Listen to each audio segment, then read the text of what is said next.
First must be quartz layer. Так, quartz layer. First must be quartz layer. Then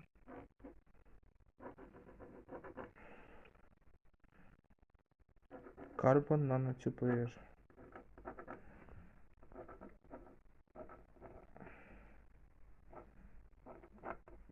Tube layer.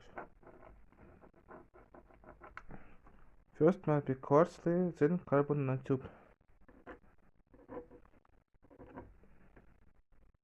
Then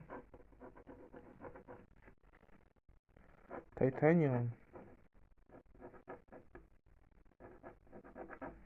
layer.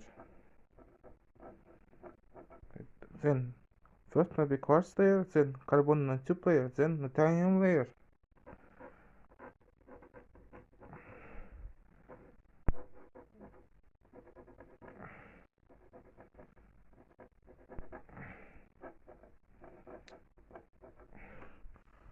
First must be quartz layer, then carbon nanotube layer, then titanium layer, then germanium layer, and first layer absorbs light, second layer absorbs light lower frequency, titanium higher frequency, and germanium layer another frequency. That's why KPD of the system will be 40%.